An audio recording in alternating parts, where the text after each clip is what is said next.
Hello students, তোমরা দেখছো নোমর channel.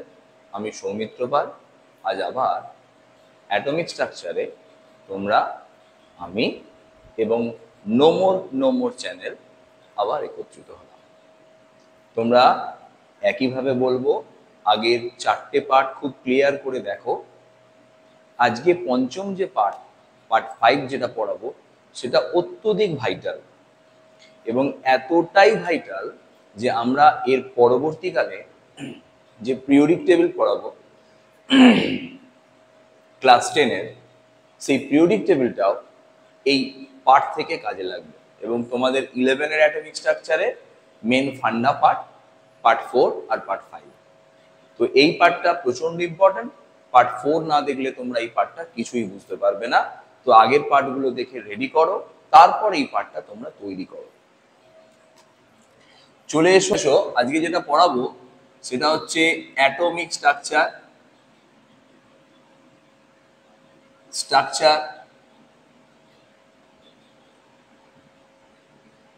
Structure part 5। আজকে আমরা এইটা নিয়ে পড়াশোনা করব।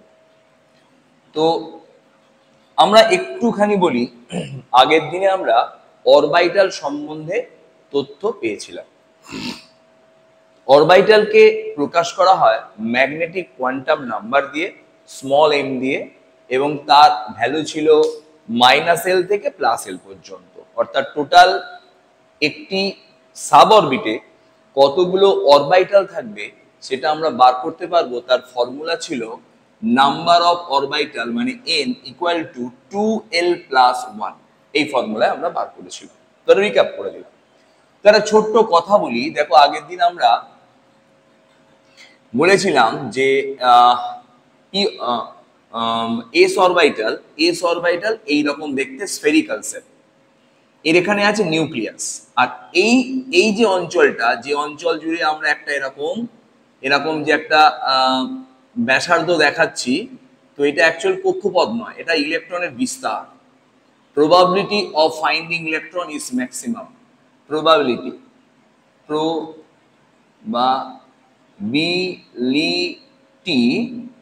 of finding electron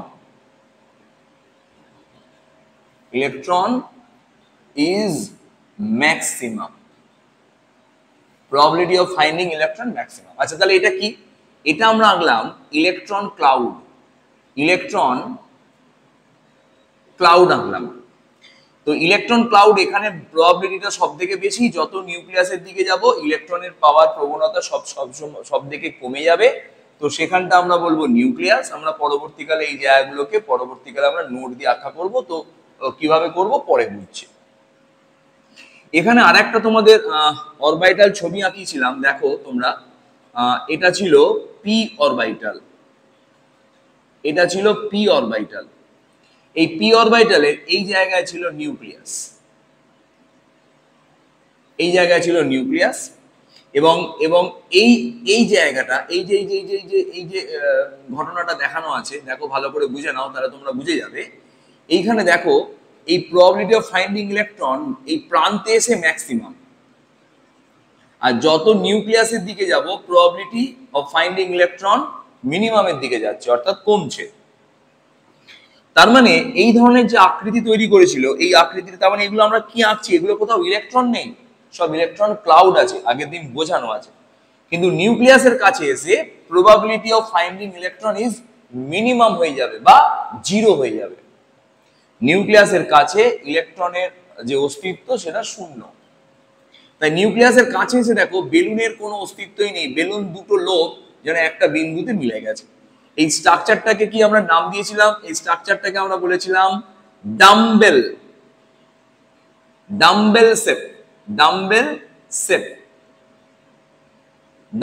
শেপ বলেছিলাম, ডাম্বেল শেপ। তো এইভাবে আমরা এর আকারগুলোকে করেছিলাম। আর ডি অরবিটাল ছিল ডবল ডাম্বেল। তো আগের দিনে আর একটা ছোট্ট ট্রিক করেছিলাম, দেখে নাও। আমরা বলেছিলাম এস অরবিটালের অরবিটাল নাম্বার ছিল 1 এবং তাতে ইলেকট্রন ছিল দুটো। ঠিক এইভাবে পি অরবিটালে অরবিটাল নাম্বার ছিল 3, -1 0 +1, এর ইলেকট্রন ছিল ম্যাক্সিমাম পাওয়া যেতে পারে 6, এর মধ্যে ম্যাক্সিমাম 6টা ইলেকট্রন পাওয়া যেতে পারে। এরপর আসছে ডি, যার অরবিটাল নাম্বার ছিল 5, যেখানে ইলেকট্রন থাকতে পারে প্রতিটা অরবিটালে, যেহেতু দুটো করে ইলেকট্রন থাকছে, দুটো করে, তাহলে 10। এবং এফ অরবিটালে ইলেকট্রন ছিল, অরবিটাল ছিল 7টা, 1 2 3 4 5 6, 1 2 3 4 5 6, আর একটা 7টা বাড়িয়ে দিলাম, এবং এখানে টোটাল ইলেকট্রন থাকবে 14টা। বোঝা গেল ব্যাপারটা? আচ্ছা, এখানে দেখো, তাহলে এইভাবে আমরা ইলেকট্রন কটা কোথায় থাকতে পারে, কোন অরবিটাল আছে, প্রত্যেকটা অরবিটালে কটা করে ইলেকট্রন থাকবে, দুটো। প্রত্যেকটা অরবিটাল ইলেকট্রন থাকবে দুটো, কিন্তু এস অরবিটালের নাম্বার হচ্ছে একটা, পি অরবিটালের আন্ডারে, পি সাব অরবিটালের আন্ডারে অরবিটাল নাম্বার হচ্ছে 3টে, ডি অরবিটালের আন্ডারে অরবিটাল নাম্বার হচ্ছে, ডি সাব অরবিটালের আন্ডারে অরবিটাল নাম্বার হচ্ছে 5টা, এবং এফ সাব অরবিটে অরবিটাল নাম্বার হচ্ছে 7টা। তাই টোটাল ইলেকট্রন ইনটু 2 করে করব 14টা। বোঝা গেল? আচ্ছা, এখানে খুব ভালো করে দেখে নাও, আজকে আমরা যেটা পড়াতে চলেছি, আজকে আমরা যেটা পড়াবো সেটা হচ্ছে আমরা ইলেকট্রন বিন্যাস করব। ইলেকট্রন বিন্যাস শেখাবো, পরমাণুর মধ্যে ইলেকট্রন কিভাবে থাকে তার বিন্যাস, কোন কক্ষে কিরকম থাকে তার বিন্যাস দেখে নাও। তো প্রথমেই বলি, পরমাণুর কক্ষে আমাদের সিলেবাস অনুসারে আমরা পরমাণুর কতগুলো কক্ষ পেয়েছিলাম, কে কক্ষ, এল কক্ষ, এম কক্ষ, এন কক্ষ, ও কক্ষ, পি কক্ষ, কিউ কক্ষ। এর মধ্যে আমাদের 4টে সিলেবাসে আছে, বাকিগুলো আমাদের সিলেবাসে নেই। তো প্রথম কক্ষে ইলেকট্রন থাকতে পারবে দুটো, তারপরের ক্ষেত্রে 8টা, তারপরের ক্ষেত্রে 8টা, এবং তারপরের ক্ষেত্রে অতিরিক্ত এক্সেস লিখে দিলাম। তো এইভাবে আমরা মোটামুটি 20 পর্যন্ত পরমাণু ক্রমাঙ্কের ইলেকট্রন বিন্যাস করতে পারবো। এরপর থেকে ইলেকট্রন বিন্যাস করতে গেলে আমাকে রুলস ব্রেক করতে হবে। তো আজকে আমরা শেখাবো এর পরের ক্ষেত্রে ইলেকট্রন বিন্যাস কিভাবে করব। আচ্ছা, এখানে ইলেকট্রন বিন্যাস কিভাবে করবো একটু বোঝাও। দেখো না, ধরে নাও আমরা এখানে লিখছি ক্লোরিনের ইলেকট্রন বিন্যাস। ভালো করে দেখো, ক্লোরিনের ইলেকট্রন বিন্যাস। ক্লোরিনের পরমাণু ক্রমাঙ্ক কত? 17। তাহলে 17কে কিভাবে ভাঙবো? 2 8 8, না 2 8 8 7। তাহলে কে কক্ষে দুটো, এল কক্ষে 8টা, এম কক্ষে 7টা। বুঝে গেছো নিশ্চয়ই? এবং আমরা জানি যে বহিস্থ কক্ষে যে ইলেকট্রনটা থাকবে সেই ইলেকট্রনটাকেই বলা হয় যোজক ইলেকট্রন। এটা আমরা আগেও একবার বলেছিলাম, আবার একবার বলছি, এটাকে বলা হয় valence electron. Valence electron, valence electron, valence electron, বা একে বলা হয় যোজক ইলেকট্রন। একে বলা হয় যোজক ইলেকট্রন। আচ্ছা, দেখে নাও তাহলে বহিস্থ কক্ষের ইলেকট্রনকে যোজক ইলেকট্রন কেন বলে? না, এরাই রাসায়নিক বিক্রিয়া অংশগ্রহণ করে, তাই একে বলা হয় যোজক ইলেকট্রন। তার মানে ভেতরের পক্ষের ইলেকট্রনগুলোর কিন্তু কোনো দাম নেই রাসায়নিক বিক্রিয়া, কেবলমাত্র বহিস্থ কক্ষের ইলেকট্রনগুলি রাসায়নিক বিক্রিয়া অংশগ্রহণ করে। আচ্ছা, তো আজকে আমরা ইলেকট্রন বিন্যাস শেখার জন্য কতগুলো রুলস শিখব বা কতগুলো সূত্র শিখব। প্রথম সূত্রের নাম হচ্ছে আফবাও। আফ আফ আফ বি এ ইউ, আফবাও। আফবাও সূত্র, আফবাও, আফবাও, আফবাও, আফবাও, আফবাও। এই আফবাও সূত্রের মানে হচ্ছে ইমারত তৈরি করা, অর্থাৎ আফবাও সূত্রটা কোনো বিজ্ঞানীর না। আফবাও সূত্রের কথা হচ্ছে মানে ছোট থেকে বড়, এই কথা জার্মানি ল্যাঙ্গুয়েজে বলছে ইমারত, মানে আস্তে আস্তে ধীরে ধীরে তৈরি হয় ইমারত। তাই নাম অনুসারে আমরা বুঝলাম। তাহলে এই সূত্রের যে মূল কথা সেটা হচ্ছে আগে ছোট, তারপর বড়, ছোট থেকে বড় যাও, ছোট থেকে বড়তে যাও, ছোট থেকে বড় যাও। এটা মানে হচ্ছে আফবাও। আফবাও। তো আফবাও প্রিন্সিপালে ভালো করে দেখো কি বলছে, একটু শুনে নাও আগে। আফবাও প্রিন্সিপালে কি বলছে একটু শুনে নাও। আচ্ছা, দেখে নাও এটা আফ বাও, এই ইউ হবে, এই ইউ, ঠিক আছে। বাও প্রিন্সিপালে বলছে ইলেকট্রন, ইলেকট্রন আগে, ইলেকট্রন আগে নিম্ন শক্তি স্তরে, নিম্ন শক্তি স্তরে প্রবেশ করে, প্রবেশ করে, পরে পরে উচ্চ শক্তি স্তরে যায়। তাহলে ইলেকট্রন আগে নিম্ন শক্তি স্তরে প্রবেশ করে, পরে উচ্চ শক্তি স্তরে যায়। আচ্ছা, তো এইটা জানতে গেলে আমরা একটা ছোট্ট রুলস অ্যাপ্লাই করব।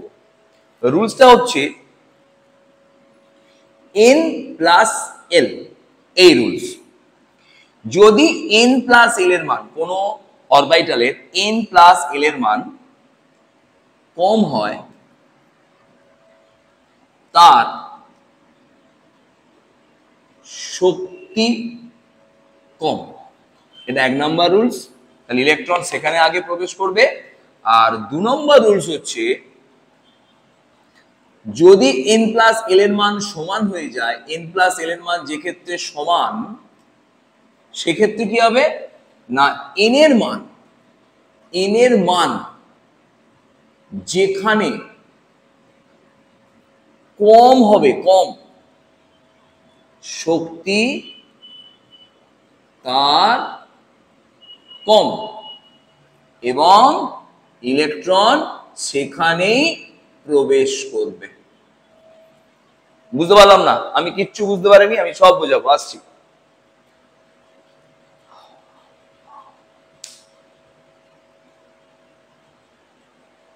বুঝে নাও। তোমাকে আমি ছোট্ট ছোট্ট করে কিছু নতুন জিনিস শেখাচ্ছি, খুব মন দিয়ে শোনো। তোমাকে বললো, আচ্ছা আমি তোমাদের শিখিয়েছিলাম, তোমাদের নিশ্চয়ই মনে আছে যে এইভাবে আমরা পরপর তলাগুলোকে করেছিলাম। দেখো তোমাদের মনে আছে নিশ্চয়ই। পুরনো জিনিস না পড়লে কিন্তু তোমরা এগুলো কিচ্ছু বুঝতে পারবে না, পুরো বোরিং লাগবে। এটা প্রথম কক্ষপথ। প্রথম কক্ষপথে প্রথম কক্ষপথ না, প্রথম হ্যাঁ কক্ষপথ। প্রথম কক্ষপথের কটা সাবঅরবিট ছিল? একটা। তো এই সাবঅরবিট আছে, এটা কি কক্ষ? কে, এটা এল, এটা এম, এটা এন। এর মান 4, এর মান 3, এর মান 2, এর মান 1। ক্লিয়ার হলো? আচ্ছা, তো ধরে নাও প্রথম কক্ষের আন্ডারে শিখিয়েছিলাম যত যত কক্ষ তটা উপকক্ষ। তাহলে কক্ষ 1, উপকক্ষ একটা, কিন্তু একে লিখবো কিভাবে? 1s। দ্বিতীয় কক্ষে কটা কটা উপকক্ষ থাকবে? দুটো, 2s 2p। কেন? প্রথম উপকক্ষের নাম সবসময় s, তারপর একটা নাম হবে p, তারপরে যদি উপকক্ষ তৈরি হয় নাম হবে d, তারপর নাম হবে f, sp df লেখা আছে দেখো। তো 3 তলায় মানে 3 নম্বর কক্ষে কত উপকক্ষ? 3টে। প্রথমটা s, তারপর p, তারপর d, তারপর এর নাম নিশ্চয়ই তোমরা বুঝতে পেরেছো। হ্যাঁ, এর নাম তোমরা বুঝতে পেরে গেছো। দেখো এর নাম হবে 3s, 3p, 3d এবং 3f। এবং 4 তলায় যদি 4টে ঘর হয়, 4টে সাবঅরবিট হয়, তাহলে প্রথমটা s, তারপর p, তারপর d, তারপর f।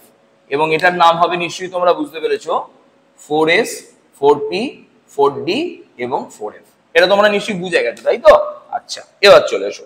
তোমাকে যদি একটা ছোট্ট প্রশ্ন করি যে ধরো 2s, এই অরবিটালটার 2s যে অরবিটাল বা সাবঅরবিট যাই বলি, তো এই অরবিটালটার n আর l এর মান কত? সবসময় মনে রাখবে একটা অরবিটালকে বা অরবিটকে যখন প্রকাশ করবে তখন প্রথমটা হয় তার n এবং লাস্টের যে লেটারটা হয় হচ্ছে l। তাহলে কি বললাম? ডিজিটটা হলো n এবং লেটারটা হলো l। ক্লিয়ার হয়ে গেল? তাহলে আমরা 2s এর n প্লাস l মানটা কি করে বার করব? তোমরা নিশ্চয়ই বলতে পারবে, বলো। তাহলে n প্লাস l এর মান হবে 2 প্লাস 1। ঠিক বললাম? ঠিক ধরেছো, ভুল বলেছি। এল এর মান এল এর মান আমরা জানি এস পি ডি এফ, এই তো চারটে এল। এস এর মান, এস এর ক্ষেত্রে এল এর মান 0। কেন? আমরা বলেছিলাম উপকক্ষের ক্ষেত্রে নাম্বার 1 থেকে শুরু করা হয় না, 0 থেকে শুরু করা হয়। এটা কনভেনশন, যাতে আমরা কক্ষর সাথে ওকে মিলিয়ে না ফেলি। পি এর কত মান ছিল 1, ডি এর কত মান ছিল 2 এবং এফ এর কত মান ছিল 3 ছিল। দেখে নাও, নিশ্চয়ই তোমাদের মনে পড়ছে। তাহলে 2টা তো 2ই লিখলাম, আর এল এর মানটা এখানে বসবে, যেহেতু এল এর মান 0 তাই এখানে আমরা বসালাম 0, অতএব অ্যান্সার হলো 2। ঠিক একইভাবে 3P টা তোমরা বার করো, তোমরা পজ করে আগে বার করো, তোমরা চেষ্টা করো, তারপর আমারটা দেখে মেলাও। ঠিক আছে, আমি করে দিচ্ছি। n প্লাস এল কত হলো 3 প্লাস পি এর মান কত এসপি, ক ঘর 2 ঘর, তাহলে একটা করে মান কম হবে, তাহলে হলো 1। দেখো পি এর মান কত বসিয়েছিলাম 1, আগের দিনে না দেখলে আজকে কিচ্ছু বুঝতে পারবে না। তাহলে এর মান হয়ে গেল 4। তাহলে এই দুজনের মধ্যে যদি শক্তির বিচার করি, ইলেকট্রন কোথায় আগে প্রবেশ করবে? ইলেকট্রন আগে চিন্তা করবে যে শক্তি কার কম, তাতে ঢুকবো। আর শক্তি চিন্তা করবে আমি কোন সূত্রে অ্যাপ্লাই হব, না এন প্লাস এল সূত্রে। দেখো লক্ষ্য করে, এন প্লাস এল সূত্রে এর মান বেরিয়েছে 2 আর এর মান বেরিয়েছে 4, তাহলে শক্তি কম 2 এর, তাই ইলেকট্রন আগে প্রবেশ করবে 2s এ, তারপর প্রবেশ করবে 3p তে। ক্লিয়ার হলো? বোঝা গেল ব্যাপারটা? আচ্ছা, তোমরা এটা মুছে নাও পজ করে, আমি পজ করে নাও, নিয়ে লিখে নাও, লিখে নিয়ে আমি মুছে দিচ্ছি, তোমরা লিখে নাও। এরপর আমরা চলে আসছি, খুব মন দিয়ে শোনো। ধরে নাও প্রথম কক্ষ, কে কক্ষের আন্ডারে কি কি অরবিট ছিল লিখছি, 1s। কে কক্ষের পর এল কক্ষ, আচ্ছা এই ধার থেকে, কে কক্ষের আন্ডারে ছিল 1s, এল কক্ষের আন্ডারে ছিল 2s 2p, কে এল এম কক্ষের আন্ডারে ছিল 3s 3p 3d, কে এল এম এন কক্ষের আন্ডারে ছিল 4s 4p 4d 4d ইত্যাদি। আমরা এর থেকে বেশি লিখছি না, 4d আর একটা লিখে নি 4f। তো দেখো, যখন আমরা আফবাও প্রিন্সিপাল করব, আফবাও আফবাও আফবাও প্রিন্সিপাল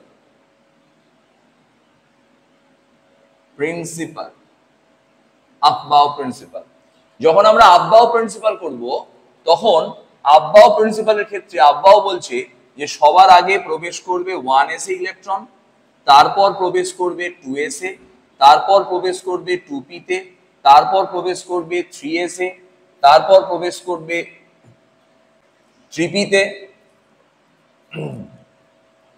তারপর প্রবেশ করবে 2s 2p 3s 3p, তাই তো? তারপর 3d, তারপর প্রবেশ করবে 3d তে, তারপর প্রবেশ করবে 4s এ, তারপর প্রবেশ করবে 4p তে। সবই ঠিক বলেছি, একটা ভুল বলেছি। দেখো এখানে একটা ভুল করেছি, চেক করে দেখো তো আমি ভুলটা কোথায় করলাম, দেখে নাও। 3d n প্লাস l এর মান নির্ণয় করো। দেখো তোমাকে শিখিয়ে দিয়েছি, n এর জন্য 3, s p d 3 ঘর, তার মানে 1 কমবে 2, d এর মান হচ্ছে 2, তাহলে মোট হলো 5। ক্লিয়ার হলো? আচ্ছা, 4s টা চেক করো তো, 4s টার মান চেক করো তো, n প্লাস l, n এর মান 4, l এর মান 0, তাহলে 4 4। আচ্ছা, তাহলে n প্লাস l এর মানে দেখছি এ 4s এর মান 4 আর 3d এর মান 5, তাহলে এখানে হিসাব মতো শক্তি কম কার? শক্তি কম কার? শক্তি কম 4s এর। তাহলে একটা চেঞ্জ হবে, এখানে 4s টা এখানে আসবে এবং 3d টা এখানে চলে যাবে। ভালো করে দেখে নাও, এবং বাকিগুলো তোমরা নিজেরাই চেক করে দেখতে পারো n প্লাস l পর পর যাচ্ছে কিনা। তাহলে ইলেকট্রন বিন্যাস আসবে 1s, তারপর 2s, এখানে কমা দিতে হয় না, তারপর 2p, তারপর 3s চেক করে দিচ্ছি দেখো, তারপর 3p, তারপর 4s তারপর 3D, তারপর 4P। ক্লিয়ার করে নাও। আচ্ছা, এরপর আমাদের আর লাগে না। তুমি বলছো স্যার এরপর 4F করবো কি না করবো, তো এরপর আমাদের লাগে না। তো আমি একটু শিখিয়ে দেবো আর একটু বেশি করে, দেখে নাও। তো একটা ছোট্ট কথা বলি, আচ্ছা যদি এগুলোকে কি আঁকলাম, এগুলো কি আঁকলাম, এগুলো স্যার অ্যাকচুয়াল আঁকলাম অর অর সাব অরবিট, এগুলো অ্যাকচুয়াল আঁকলাম সাব অরবিট, সাব অরবিট আঁকলাম, sub orbit, sub orbit, sub orbit আঁকলাম। আচ্ছা, তো এখান থেকে আমরা ইলেকট্রন বিন্যাস কি করে করব, ইলেকট্রন কনফিগারেশন, ইলেকট্রন কনফিগারেশন কি করে করব, ইলেকট্রন কনফিগারেশন কি করে করব দেখে নাও। ইলেকট্রন কনফিগারেশন করার সময় আমরা একটা জিনিস শিখেছিলাম, একটু আগেই বলা আছে, দেখো এস এ ইলেকট্রন থাকে দুটো, পি এ 6টা, ডি এ 10টা এবং এফ এ 14টা। এরপর জি যদি কখনো তৈরি হয় জেনে রাখো এতে 18টা ইলেকট্রন ঢুকবে, কারণ এর মধ্যে অরবিটালের সংখ্যা 9টা। জটা অরবিটাল ইনটু 2 করলে ইলেকট্রন সংখ্যা পাবো। কারণ আবার বলছি, প্রত্যেকটা অরবিটালে দুটোর বেশি ইলেকট্রন থাকতে পারে না, একটা ইলেকট্রন থাকতে পারে। চলে এসো তাহলে ইলেকট্রন কনফিগারেশন লিখছি, খুব মন দিয়ে শোনো, খুব মন দিয়ে ইলেকট্রন কনফিগারেশনটা দেখো। এখানে 1s ছিল, আমি লিখছি 1s, 2s ছিল, লিখলাম 2s, 2p, আবার একবার লিখছি 3s, 3p, 4s, 3d, এর মধ্যে আমার হয়ে যাবে, বা 4p টা লিখে নিলাম 4p। তো ইলেকট্রন কনফিগারেশনে চেক করি ইলেকট্রন গুলো কিভাবে ঢুকছে। এসে ম্যাক্সিমাম ইলেকট্রন ঢুকতে পারে দুটো, পাওয়ারের মতো করে লিখলাম পাওয়ার, কিন্তু আমরা টু দি পাওয়ার বলি না, s2, s2, 1s2 বলার যে প্রোনাউন্সিয়েশন সেটা শিখিয়ে দিলাম। 2s2, 2p, স্যার এখানেও আরে স্যার এসে তো স্যার দুটো ইলেকট্রন থাকবে, সেটা এসটা একতলাতেই থাকুক আর এসটা দুতলাতেই থাকুক, এস এর মধ্যে ইলেকট্রন দুটো, কারণ এস এর আন্ডারে অরবিটাল একটা। পি এ কটা ইলেকট্রন, আচ্ছা স্যার তাহলে এখানে যখন ইলেকট্রন ভর্তি করব তখন কি স্যার আগের গুলোকে চেক করব না, শুধু দেখে নাও কোন সাব অরবিটে আছে, পি তে আছে, ডি তে আছে, এস এ আছে, না কিসে আছে। এসে আবার কটা ইলেকট্রন হবে, দুটো, পি এ কটা 6টা, এসে কটা আবার দুটো, ডি এ কটা 10টা, পি এ কটা 6টা। এইভাবে ইলেকট্রন বিন্যাস তোমরা যদি করে ফেলতে পারো, দেখো তোমরা সমস্ত ইলেকট্রন বিন্যাস করে ফেলতে পারবে। আমি একটা ছোট্ট দেবো, তোমরা ইলেকট্রন বিন্যাস ট্রাই করবে, দেখে নাও। আচ্ছা এগুলো কি, এগুলো কি যোগ করলে আমরা কি পাচ্ছি, এগুলো আমরা ইলেকট্রন পাচ্ছি, তাই তো। আচ্ছা একটা ছোট্ট প্রশ্ন দিচ্ছি, তোমরা করে ফেলো তো দেখি। ক্লোরিনের ইলেকট্রন বিন্যাস করো। আর আমি 1 থেকে 20 পর্যন্ত তোমরা সবাই জানো, আমি আজকে 20 থেকে 30 পর্যন্ত পরমাণু ক্রমাঙ্ক লিখে দিচ্ছি। ক্লোরিনের পরমাণু ক্রমাঙ্ক 17, এটা তুমি যদি না জানো তাহলে তোমার গোটা পরমাণু গঠন করে কিছুই লাভ নেই। তোমরা ইলেকট্রন বিন্যাসটা এইভাবে ট্রাই করো, পজ করো, করো, এরপর আমারটা দেখো। করছো, আমি করে দিচ্ছি, দেখো। প্রথমে লিখছি 1s2, তারপর লিখছি 2s2, আমার কাছে কিন্তু মোট 17টা ইলেকট্রন আছে। তারপর লিখছি 3s2, sorry 1s2, 2s2, 2p6, 3s2, 3p6, ও এইটাই ফর্মা, তাই তো, পরপর সাজিয়ে যাবো। আচ্ছা চেক করো তো আমরা কি বেশি করে ফেললাম ইলেকট্রন, দেখো তো 2 2 4 আর 6 10 12 18, হ্যাঁ বেশি করে ফেলেছি, তাহলে এখান থেকে কমিয়ে 1 কমাবো। আচ্ছা এইগুলো থেকে কমাতে পারি না, আগে আগের ট্রেগুলোতে অর্থাৎ অরবিটাল গুলোতে ইলেকট্রন ভর্তি করো, যেটা বেশি পড়ে থাকবে সেটা তার পরেতে দাও, লাস্টে গিয়ে কোথায় ভর্তি করব, বাইরের কক্ষটা, বাইরের কক্ষটাতে থাকতে পারে 6টা, কিন্তু আমার হাতে আছে 5টা, কিছু করার নেই, কম থাকতে পারে কিন্তু বেশি থাকতে পারবে না। কি বললাম নিশ্চয়ই বুঝে গেছে, যে আমি যদি ইলেকট্রন কম আঁকি তাহলে আমার ইলেকট্রন কম থাকতে পারে। ধরে নাও এখানে কম করা যাবে না, কেন কম করা যাবে না, না এটা ভেতরের কক্ষপথ, ভেতরের কক্ষপথকে সবসময় ভর্তি করতে হবে, ভর্তি করার পর যখন বাইরের কক্ষপথে আসবো, যদি আমার কাছে হাতে অতগুলি ইলেকট্রন না থাকে, তাকে কম ইলেকট্রনও আমি দিতে পারি। সেটা ডিপেন্ড করবে বাইরের কক্ষপথে, ভেতরের কক্ষপথে কোনো রুলস ব্রেক করবে না। বুঝতে পারলাম ব্যাপারটা? আচ্ছা, তাহলে দেখো এই ইলেকট্রন বিন্যাসটা এটাকে আমরা বলবো এখন মডার্ন ইলেকট্রন বিন্যাস বা অরবাইটাল বেসিস ইলেকট্রন বিন্যাস। Orbital basis. আমরা এই যে ইলেকট্রন বিন্যাসটা এর আগে লিখেছিলাম, এই ক্লোরিনের আরেকটা ইলেকট্রন বিন্যাস লিখেছিলাম 2 8 8 2 বা 7 7 7, এটা ছিল অরবিট বেসিস। অরবিট বেসিস,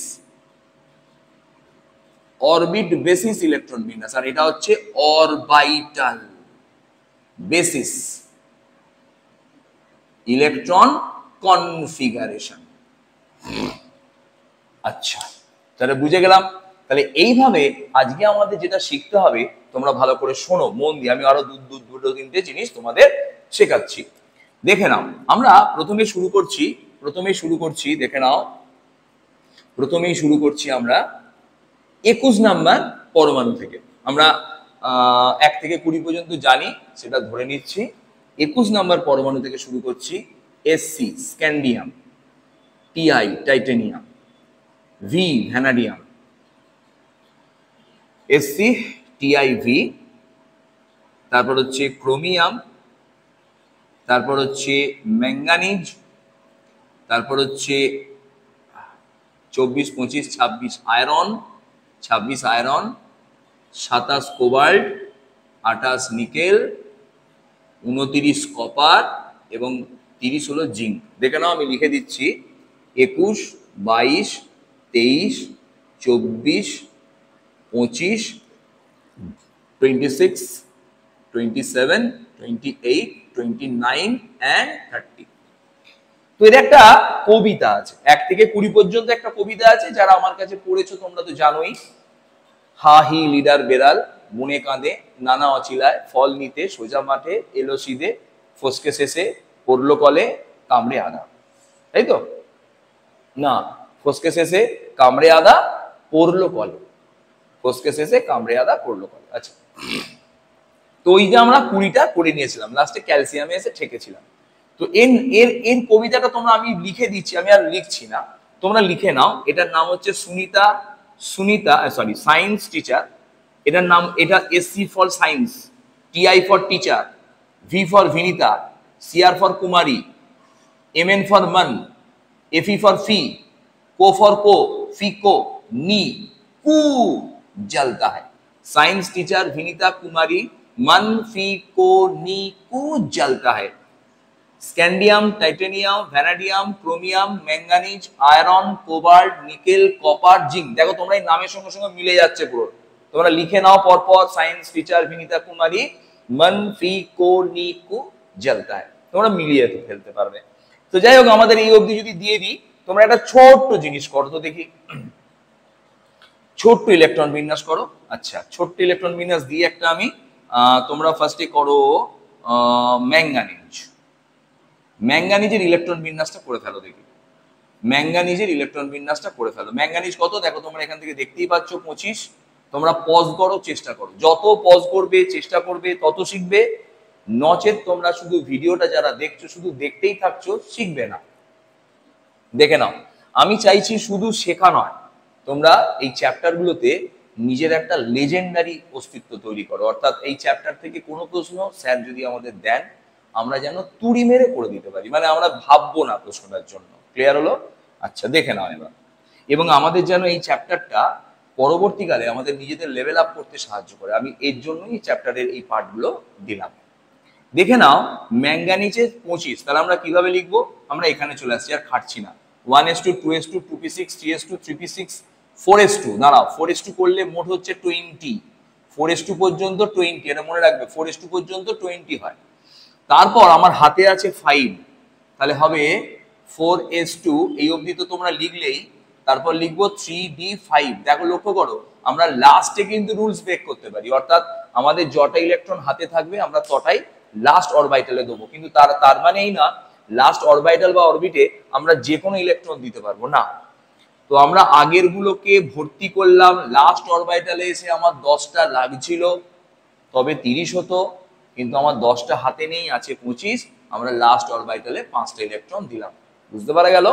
আচ্ছা, তোমাদের যদি আমি একটা ছোট্ট প্রশ্ন দিই, দেখো তোমরা আটকে যাবে। ক্রোমিয়ামের ইলেকট্রন বিন্যাস সবাই বলবে স্যার এত কোনো ব্যাপার নয়, এক্ষুনি করে দেবো। তোমরা পজ করে নাও তো দেখি, তোমরা করে নাও, তারপর আমারটা দেখো। দেখো আমি করছি 1s2 2s2 2p6 3s2 3p6, তারপর আমি এখান থেকে লিখছি 4s2 তারপর লিখছি 3d4। স্যার হয়ে গেল স্যার, এগুলো লিখে তারপর শেষেটা লিখলাম। কিন্তু এটা রং অ্যান্সার, রং কনসেপ্ট। তার জন্য একটা নতুন রুলস এলো, সেটা আগে শেখাই, তারপর তোমাদের এটা আমি আবার ফিরে আসবো। শুনে নাও। তার মানে ক্রোমিয়ামের ক্ষেত্রে এই রুলসটা কিন্তু ব্রেক করে গেল, অর্থাৎ আউবাউ প্রিন্সিপাল দিয়ে শুধুমাত্র অ্যান্সারটা করা গেল না। এর জন্য একটা নতুন রুলস এলো, তোমরা লেখো, আমি রুলসটা লিখছি। এই রুলসটাকে বলে, আমি রুলসটা লিখছি, দেখো এই রুলসটাকে বলে পাউলি না Huns rule. Huns rule, Huns rule, Huns rule, Huns rule. বিজ্ঞানী হুনসের নাম অনুসারে এই রুলসটা করা হয়েছে। তো হুনস কি বলেছিলেন বিজ্ঞানী? উনি বললেন যে, আচ্ছা একটা টোটকা তোমাদের বলবো, দেখো টোটকাটাকে শোনো নাও। যদি 20 পর থেকে ইলেকট্রন বিন্যাস করতে দেয়, 20 পর এই সংখ্যাটাই হবে ডিতে। বুঝতে পারলাম না? এর হবে 3d1, এর হবে 3d2, এর হবে 3d3, এর হওয়া উচিত ছিল 3d4, কিন্তু ব্যতিক্রমের জন্য চেঞ্জ হচ্ছে। এর হবে 3d5। বুঝতে পারলাম না? বুঝতে পারলাম না? না, এর 20 গায়ে কত আছে? 5, তাহলে 3d5 হবে। এর কত হবে? 3d6। এর কত হবে? 3d7। একদম একদম ঠিক ঠিক বুঝে গেছে। টোটকাটা বললাম, ট্রিকটা তোমরা পাশে ট্রিক ট্রিক বলে তোমরা লিখে নাও, ট্রিক বলে তোমরা লিখে নাও। আচ্ছা, হুনস রুল বলছে, আমি মুখে বলছি, তোমরা লিখে নাও। ইলেকট্রন ইলেকট্রন সর্বদা সর্বদা সম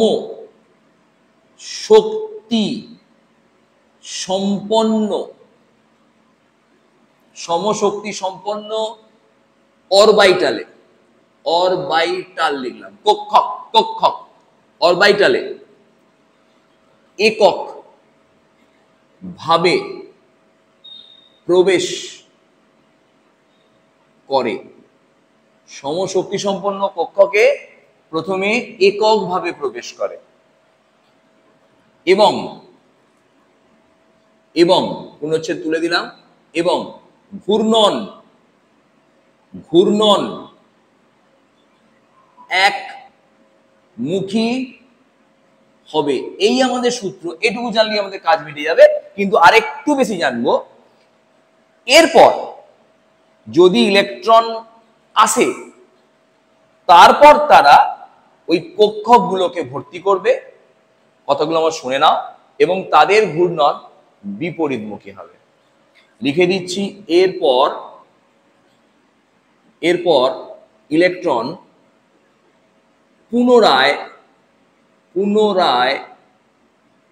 পুনরায় কক্ষক মানে অরবাইটাল গুলিকে ভর্তি করে এবং ঘূর্ণন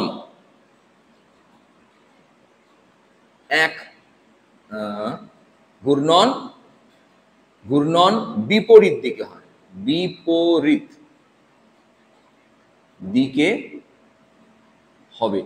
এ কথাটা শুধু যদি ভাষায় তোমরা বোঝো, আমার মনে হয় না তোমরা কেউ বুঝতে পেরেছো, বুঝতে তোমরা কেউ পারোনি। আমি তোমাদের বোঝাচ্ছি খুব সুন্দর করে, দেখো, মন দিয়ে দেখো, শোনো, দেখে নাও। হুনস রুলের ক্ষেত্রে কনসেপ্ট আমি একটুখানি বলি।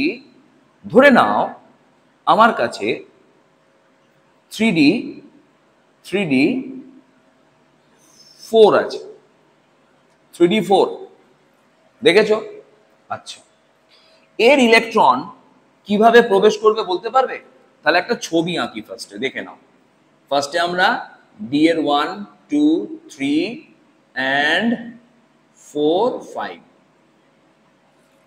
ডি এর 5টা অরবিটালের ছবি আঁকলাম। দেখো প্রথম অরবিটালে ইলেকট্রন কিভাবে প্রবেশ করবে? স্যার ইউনিট, এককভাবে প্রবেশ করবে, সিঙ্গেল প্রবেশ করবে, সিঙ্গেল। দেখো প্রথমে একটা, তারপর একটা, তারপর একটা, তারপর একটা। স্যার এইভাবেই তো করা উচিত না, কেন না? প্রথম ঘরে কটা ইলেকট্রন ঢুকতে পারতো? দুটো। তাহলে প্রথম ঘরে এইভাবে না ঢুকে এটা তো এইভাবেও ঢুকতে পারতো। তাহলে প্রথম ঘরে দুটো আর তারপরের ঘরে দুটো, তাহলে ছবিটা তখন এরকম দাঁড়াতো। বুঝতে পারছি না আমি কি বলতে চাইছি, তাই তো? আচ্ছা দেখে নাও, ভুলটাও দেখিয়ে দিচ্ছি। 1 2 3 4 5, দেখে নাও, ভুলটাও দেখে নাও। ভুলটা আমি অন্য কালার দিয়ে আঁকছি। ধরে নাও আমার হাতে 4টে ইলেকট্রন আছে, তাহলে প্রথম ঘরে কটা ইলেকট্রন ঢুকতে পারে? দুটো, কারণ আমরা জানি প্রত্যেকটা অরবিটালে দুটো করে ম্যাক্সিমাম ইলেকট্রন থাকতে পারে। অরবিটাল মানে এক একটা কুঠরি, একটা কুঠরিতে ম্যাক্সিমাম দুজন লোককে থাকতে দেওয়া যাবে। দ্বিতীয় অরবিটালে কটা ঢুকতে পারবে? দুটো। তাহলে স্যার এই তো 4টে ঢুকে গেল আর 3টে ফাঁকা। না, এটা ভুল হচ্ছে।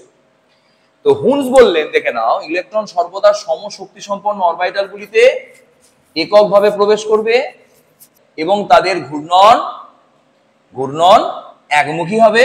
দেখো সমশক্তি সম্পন্ন কক্ষক মানে ডি সাব অরবিটের আন্ডারে যতগুলো অরবিটাল আছে 5টা, প্রত্যেকটা অরবিটালের তোমরা তো নাম জানোই, -2 -1 0 +1 and +2।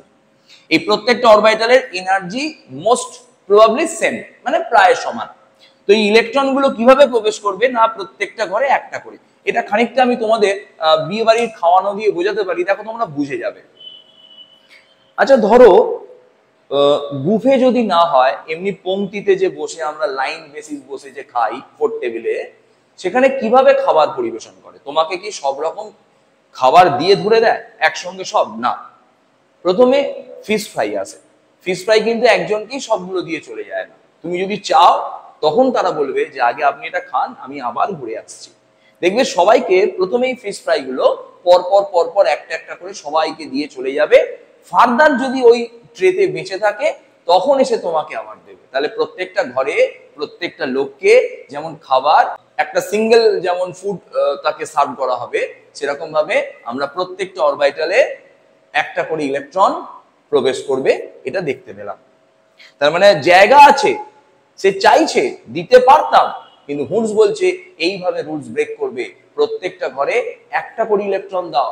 এরপর তোমার কাছে যদি বেশি ইলেকট্রন পড়ে থাকে তুমি আবার প্রথম থেকে শুরু করো। তার মানে একটা পংক্তিতে 50 জন বসছে, তোমার কাছে 64টা কি 54টা ফিশ ফ্রাই আছে, তুমি সবাইকে একটা করে ফিশ ফ্রাই দিয়ে চলে গেলে, আর 50 নম্বর লোকটার কাছে গিয়ে সে দুটো চাইছে বলে তুমি দুটো দিয়ে দিলে, না তাকেও তুমি দুটো দেবে না, তাকেও তুমি একটা দাও।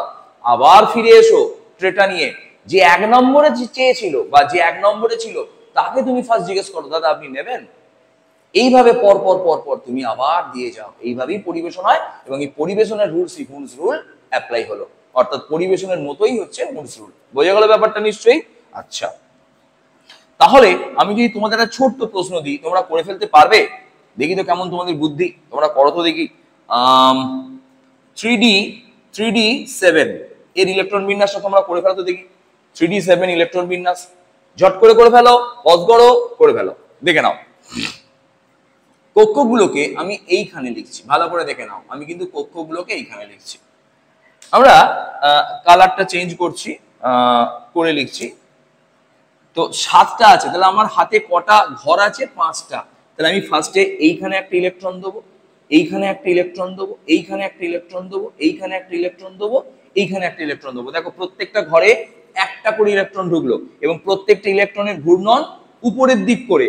তাহলে বলো এবার যে এই যে ইলেকট্রনগুলো দিয়েছি, এই ইলেকট্রনগুলো এবার কি করে প্রবেশ করবে? না স্যার, এর পরের ইলেকট্রন আমার হাতে এখনো দুটো আছে, তাহলে এই ইলেকট্রনটা আপনি ফার্স্ট এতে দিন এবং ঘূর্ণনটাকে উল্টো দিকে দিন। দেখো লেখা আছে এরপর কক্ষগুলিকে পূর্ণ করবে। দেখো আগে অর্ধপূর্ণ করে গেছিল, দুটো করে থাকতে পারছিল, একটা করে দিয়েছে, একে অর্ধপূর্ণ বলে। এরপর কক্ষগুলিকে পূর্ণ করলো, ক্লিয়ার হলো? এরপর ইলেকট্রন হাতে আছে দুটো, দেখো দ্বিতীয়টাতেও পূর্ণ করলো, বাকিগুলো কিন্তু আর পেলো না ফিশ ফ্রাই। তখন তাদের বলা হলো, দাদা আপনারা বসে খান, আমি আনতে যাচ্ছি আবার। তো এইভাবে ভর্তি হয়, যেখানে দেখা গেল 7টা ভর্তি কিন্তু এইভাবেও হতে পারতো, তাই তো? এটায় দুটো, এটায় দুটো, এটায় দুটো, এটা একটা, তাহলে কিন্তু হুনস রুল ব্রেক করে যেত। তার মানে হুনস রুলের ক্ষেত্রে আমরা বুঝলাম ইলেকট্রন আগে একটা একটা করে ভর্তি হবে, তারপর আস্তে আস্তে ইলেকট্রন পূর্ণ হবে, ভর্তি হবে, এবং দ্বিতীয়বার যখন ইলেকট্রন ভর্তি হবে তার ইলেকট্রনের যে ঘূর্ণন, স্পিন, হ্যাঁ, সেটা অপোজিট হবে প্রাইমারি ইলেকট্রনের সাপেক্ষে। আচ্ছা, এখান থেকে একটা কনক্লুশন টানলাম। কনক্লুশন তোমরা, আমি মুছে দিচ্ছি একটুখানি জায়গা, তোমরা এখানে কনক্লুশনটা লিখে নেবে, আমি ছোট্ট করে বলে দিচ্ছি। এখানে একটা ছোট্ট কনক্লুশন টানলাম।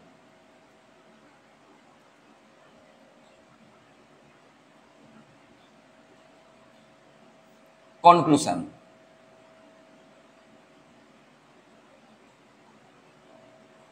এখানে একটা ছোট্ট কনক্লুশন টানলাম। কনক্লুশন টানলাম ছোট্ট। কনক্লুশনটা কি টানলাম? কনক্লুশনটা টানলাম, দেখে নাও।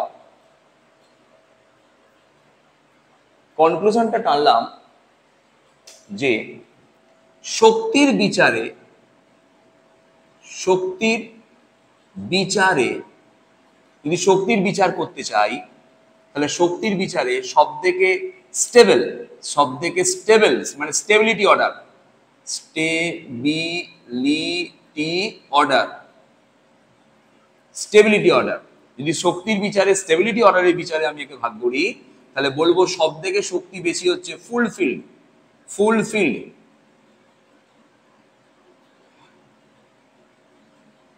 ফুলফিল্ড। তারপর শক্তি সব থেকে বেশি ফুলফিল্ডের, তারপর হাফ ফিল্ড, তারপর হাফ ফিল্ডের, তারপর যে ইনকমপ্লিট থাকবে, যে ইনকমপ্লিট থাকবে তার, তার মানে সব থেকে শক্তি বেশি কার? হাফ ফুলফিল্ড, তারপর হাফ ফিল্ড, তারপর কমপ্লিট। তার মানে সবসময় ইলেকট্রন থাকতে চাইবে ফুলফিল্ডে, যদি সেটা না পায় তাহলে চাইবে হাফ ফিল্ডে, আর শেষে একমাত্র কিছু না হলে ইনকমপ্লিটে। ব্যাপারটা একটু বোঝাই? বুঝতে পারলাম না তো? আমি বোঝাচ্ছি, দেখে নাও। এসো, ধরে নাও 3d4, এখানে 3d4, 3d4-এ ভালো করে দেখো, ভালো করে দেখো, ভালো করে দেখো, 3d4-এ কটা ঘর আছে? 5টা। ইলেকট্রন কটা আছে? 4টে। তাহলে এটা হাফ ফিল্ড না ফুল ফিল্ড? স্যার হাফ ফিল্ডও নয়, ফুল ফিল্ডও নয়, এই ইনকমপ্লিট। আচ্ছা, 3d5 কটা? স্যার 3d5-এ দেখুন স্যার 5টা ঘর আছে, তাহলে 5টা ঘরে 1টা, 2টো, 3টে, 4টে, 5টা। স্যার 5টা ঘরেই একটা করে আছে, তার মানে হাফ ফিল্ড আছে। আচ্ছা, আর ঠিক একইভাবে দেখো 3d10, 3d10 মানে 1টা, 2টো, 3টে, 4টে, 5টা, 10টা ইলেকট্রন হয়ে যাবে। তখন তাকে বলবো আমরা ফুল ফিল্ড, মানে ঘরগুলো পুরো ভর্তি, এর আর কোনো ইলেকট্রন ধারণ করার ক্ষমতা নেই, তাকে বলে ফুল ফিল্ড। হাফ ফিল্ড মানে এখন হাফ ইলেকট্রন নিতে পারবে। আচ্ছা স্যার ইনকমপ্লিট কোনটা হবে? স্যার 5-এর থেকে কম হলে ইনকমপ্লিট হবে না 5-এর থেকে বেশি হলে ইনকমপ্লিট হবে? এটা অনেকের ডাউট আসতে পারে কিন্তু। না স্যার বুঝতে পারছি না। Sir 3d4 incomplete, sir 3d9 কি হবে স্যার? এ তো হাফ ফিল্ড থেকে পেরিয়ে গেল, তাহলে একে কি ধরবো? Half field complete? না স্যার, একে ধরবো ইনকমপ্লিট। তার মানে স্যার আবার একবার বলি, ফুল ফিল্ড এবং হাফ ফিল্ড ছাড়া যতগুলো ইলেকট্রন বিন্যাস তুমি করতে পারবে সবাই হয়ে যাবে ইনকমপ্লিট। তার মানে এখানে 3d1, 3d2, 3d3 এবং 3d4, এরপর আসবে 3d6, 3d7, 3d8 এবং 3d9, এই এতগুলো সবাই কিন্তু ইনকমপ্লিট। ক্লিয়ার হলো? বুঝতে পারলাম? তোমরা হুনস রুল বুঝে গেছো? তাহলে সবসময় পরমাণু যখন ইলেকট্রন বিন্যাস তৈরি হবে, সবসময় পরমাণু চাইবে আমি চেষ্টা করব ফুলফিল করার, যদি ফুলফিল না পারি তাহলে হাফ ফিল করার। তো এই রুলস অ্যাপ্লাই করলে আমরা ক্রোমিয়ামের ক্ষেত্রে কি করি একটু দেখে নাও। ক্রোমিয়ামের ক্ষেত্রে যখন 24 করছি, খুব মন দিয়ে শোনো, দেখো আমি দেখাচ্ছি, তোমরা বুঝে যাবে নিশ্চয়ই। 1s2, আরেকবার দেখালাম, 2s2, 2p6, 3s2, 3p6, 4s2 এবং 3d4। কেন স্যার? 2 এর পর 4 আছে, তাহলে 2 এর পর যদি 4 থাকে তাহলে এখানে 3d কত হবে? 3d4 হবে, 3d4 হবে। তাহলে লক্ষ্য করে দেখো, মন দাও, লক্ষ্য করো যে এটা হওয়া উচিত ছিল। কিন্তু দেখা গেল, দেখো এর থ্রি ডি ফাইভের ঘরটা হচ্ছে এই রকম দেখতে, থ্রি ডি ফাইভের ঘরটা হচ্ছে এই রকম দেখতে। ক্লিয়ার হলো? তাহলে থ্রি ডি ফাইভের ঘরে দেখো ইলেকট্রন কটা আছে, ভালো করে মন দাও। একটা, দুটো, তিনটে, চারটে। এটা কি হাফ ফিল্ড? না, ইনকমপ্লিট। ইনকমপ্লিট। আচ্ছা,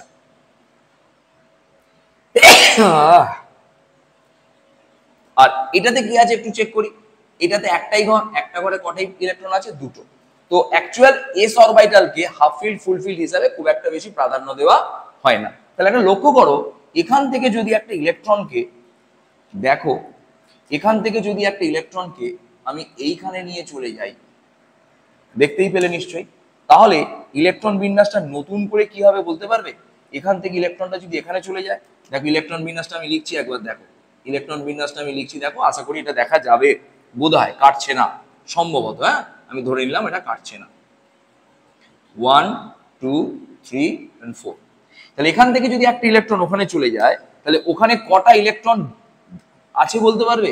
আগে ছিল একটা, দুটো, তিনটে, চারটে, এবং এখান থেকে ওই ইলেকট্রনটা এখানে চলে যাওয়ার জন্য এখানে ইলেকট্রনটা দেখো পাঁচটা হয়ে গেল। তাহলে এখন ইলেকট্রন বিন্যাস নতুন যেটা শিখলাম সেটা কি হলো না, এটা হলো 4s1 আর 3d। আমার এটা তলায় করলেই ভালো হতো, জাস্ট এর তলায় তোমরা করবে, এটাকে এখানে করো না, আমার জায়গাটা মনে হয় কেটে যাবে বলে আমি এরকম করে করেছি। তাহলে দেখা গেল 4s2 এর জায়গায় হলো 4s1, আর 3d4 এর জায়গায় হলো 3d5। তাহলে ইলেকট্রন বিন্যাসটা অ্যাকচুয়াল কি দাঁড়াচ্ছে, তোমাকে যেখানে ক্রোমিয়াম দিয়েছিলাম তোমরা দেখে নাও, এখানে চলে এসো। 4s2 ছিল, 3d4 ছিল, এখানে ইলেকট্রন বিন্যাসটা চেঞ্জ হচ্ছে, তোমরা নিশ্চয়ই বুঝতে পারছো। এটা আমি অন্য কালার দিয়ে লিখছি, ইলেকট্রন বিন্যাসটা চেঞ্জ হচ্ছে, 4s1 এবং 3d5। এটা দেখো অর্ধপূর্ণ হয়ে গেল।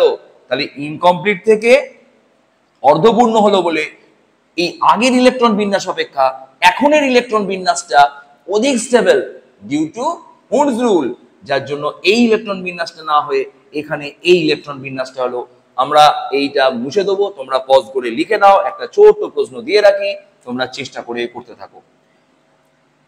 কপার, কপারের ইলেকট্রন তোমরা জানো অ্যাটমিক নাম্বার, তোমরা কপারের ইলেকট্রন কনফিগারেশন করে ফেলো।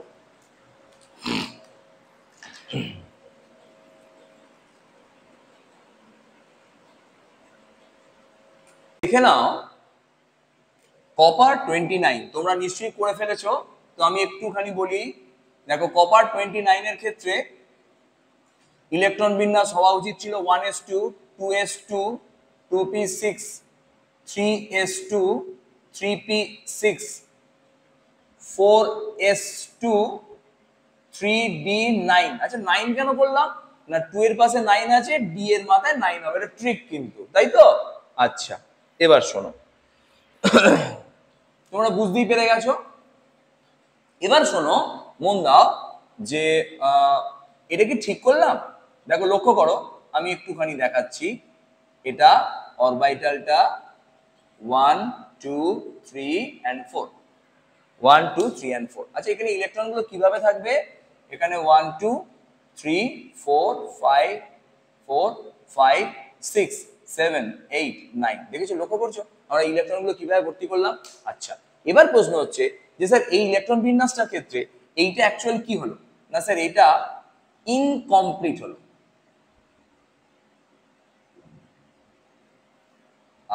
তাহলে কি হবে না, হুন্ডস রুল বলছে যে যদি হাফ ফিল্ড হওয়ার বা ইনকমপ্লিট থেকে যদি হাফ ফিল্ডে যেতে পারে তাহলে সেটা অধিক স্টেবল, আর হাফ ফিল্ড থাকলে যদি ফুল ফিল্ডে যেতে পারে সেটা অধিক স্টেবল। তো এর পক্ষে সম্ভব হচ্ছে এই একটা ইলেকট্রন এখানে জাম্প করা।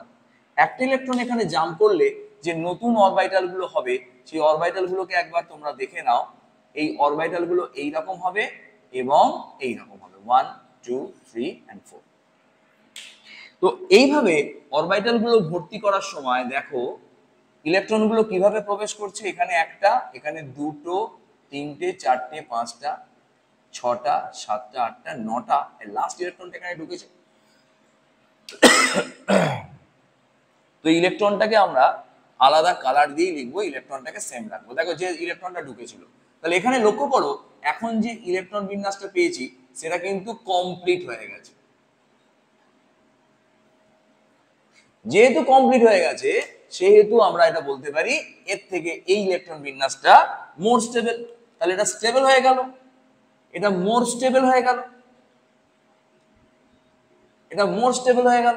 আচ্ছা, তাহলে লক্ষ্য করো যদি এটা মোর স্টেবল হয়ে যায় তাহলে লক্ষ্য করো, তাহলে এর ইলেকট্রন বিন্যাসটা অ্যাকচুয়াল কি লেখা উচিত ছিল? এর ইলেকট্রন বিন্যাসটা 1s2 2s2, এটা 2 হবে না, হ্যাঁ 2 টা বোধহয় লিখতে ভুল করেছিলাম।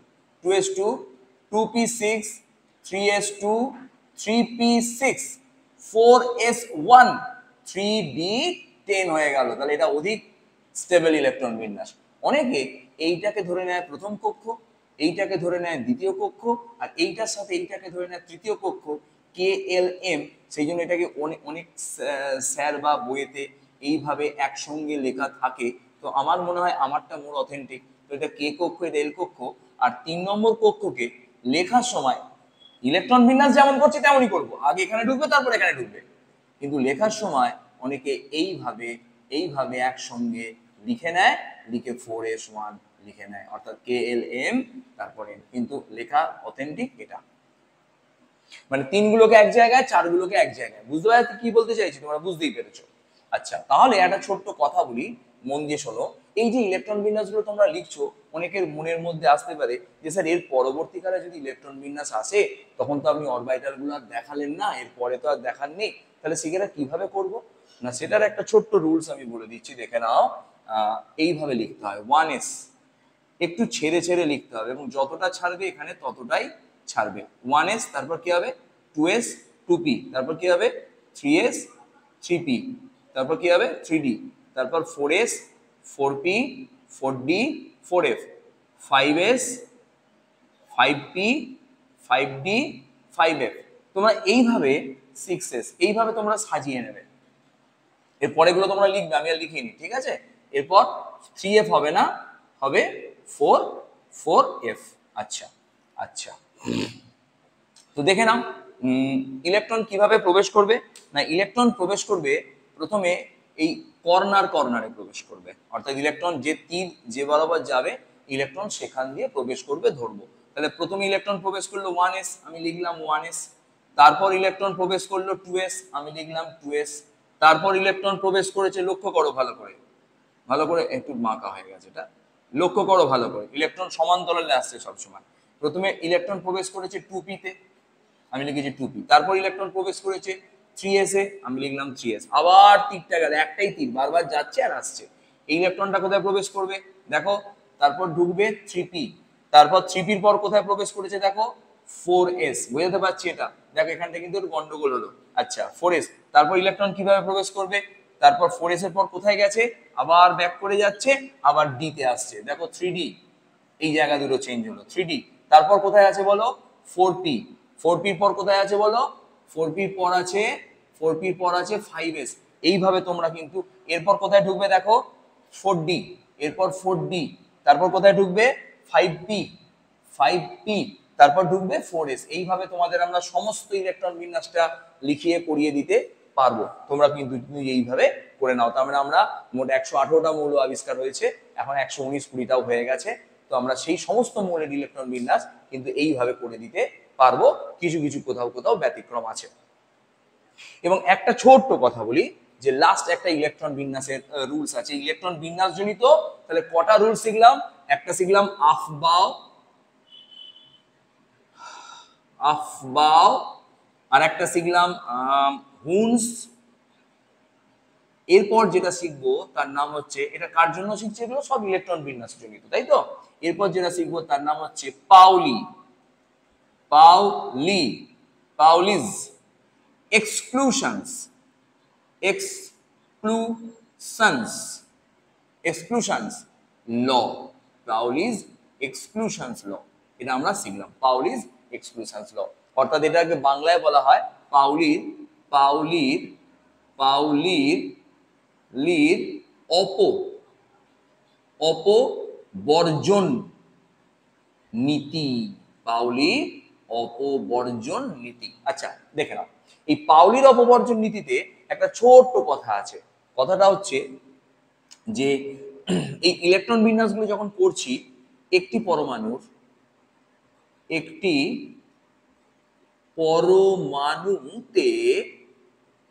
পরমাণুতে এমন দুটি ইলেকট্রন পাওয়া যাবে না যাদের চারটি কোয়ান্টাম নাম্বার সেম হবে। এমন দুটি ইলেকট্রন পাওয়া যাবে না যাদের চারটি কোয়ান্টাম নাম্বার সেম হবে। যারা আগের ভিডিও দেখোনি এটা বুঝতে পারবে না। কোয়ান্টাম নাম্বার চারটের মধ্যে একটা ছিল, এটাকে আমরা ল না বলে প্রিন্সিপালও বলতে পারি, প্রিন্সিপাল, প্রিন্সিপাল। চারটি কোয়ান্টাম সংখ্যা ছিল n, l, m and s। এটার নাম ছিল প্রিন্সিপাল কোয়ান্টাম নাম্বার, এটার নাম ছিল অ্যাজিমুথাল কোয়ান্টাম নাম্বার, এটার নাম ছিল ম্যাগনেটিক কোয়ান্টাম নাম্বার, এটার নাম ছিল স্পিন কোয়ান্টাম নাম্বার। এই চারটি কোয়ান্টাম নাম্বার কখনো সমান হবে এরকম কোনো দুটি ইলেকট্রন পাওয়া যাবে না। তো এটা আমরা বুঝছি, আসছি। তো এখান থেকে একটা ছোট্ট জিনিস বুঝে নিই, ছোট্ট একটা কথা, ভিডিওটা আমরা শেষ করতে হবে, অনেকটা বড় হয়ে গেছে।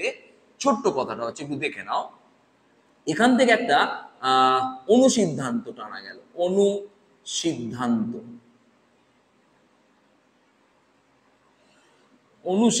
টানা গেল। অনুসিদ্ধান্তটা কি? অনুসিদ্ধান্তটা হচ্ছে, বলছে একটি অরবাইটালে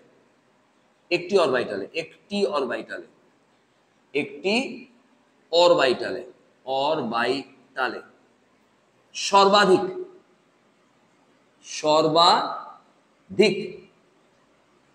দুটির বেশি ইলেকট্রন থাকতে পারবে না। বুঝতে পারলাম না? ধরে নাও আমাকে বলল যে একটা হাইড্রোজেন, এর ইলেকট্রন বিন্যাস করো, কি হিলিয়ামের ইলেকট্রন বিন্যাস করো। হিলিয়ামের ইলেকট্রন বিন্যাস লিখলাম 1s2। তার মানে এর কক্ষে কটা অরবিটাল আছে? একটা অরবিটালে কটা ইলেকট্রন আছে? দুটো ইলেকট্রন। তাহলে আমি এই দুটো ইলেকট্রন একটাই অরবিটালে আছে, একই বাবা মায়ের সন্তান, আমি এখানে যদি দেখিয়ে দিই যে এদের চারটে কোয়ান্টাম সেট সমান নয়, তাহলে বলে দেবো যে একটা পরমাণুর ক্ষেত্রে দুটি এমন ইলেকট্রন পাওয়া যাবে না যাদের চারটেই কোয়ান্টাম সেট সেম হয়ে যাবে।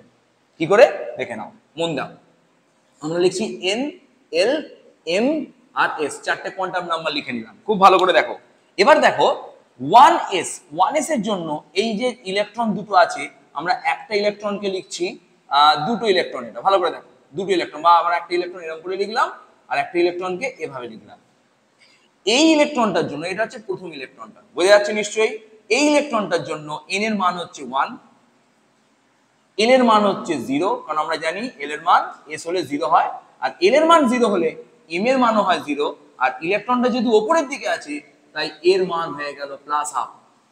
ঠিক একইভাবে এই তলার দিকে যে ইলেকট্রনটা আছে তারও দেখো n এর মান প্রথমে l হয়, তারপর n হয়, তারপর l হয়। n এর মান 1, l এর মান 0, l যদি 0 হয় m এর মানও 0। কিন্তু লক্ষ্য করো তিনটে মিলে গেছে।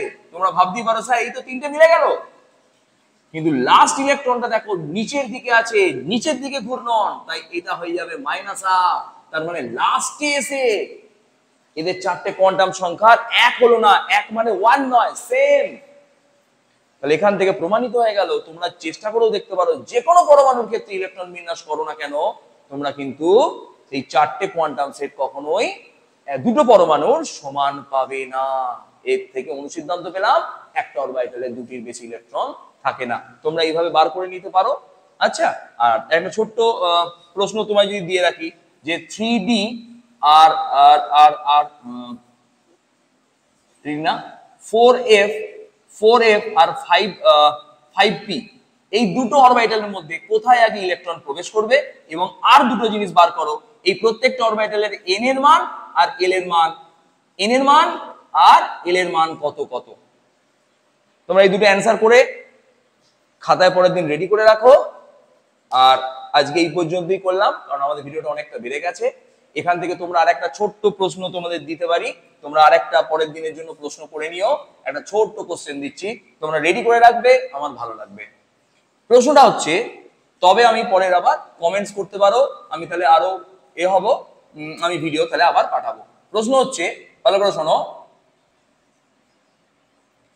3p 5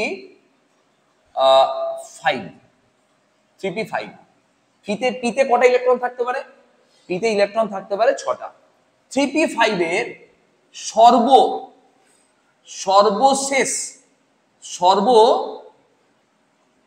সর্বশেষ ইলেকট্রনটির 4টি কোয়ান্টাম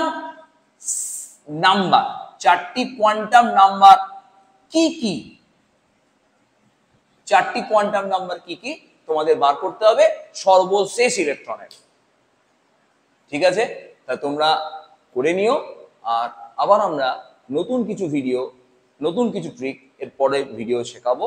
আমরা আজকে 5 নম্বর ভিডিওটা এখানেই শেষ করলাম। Good night.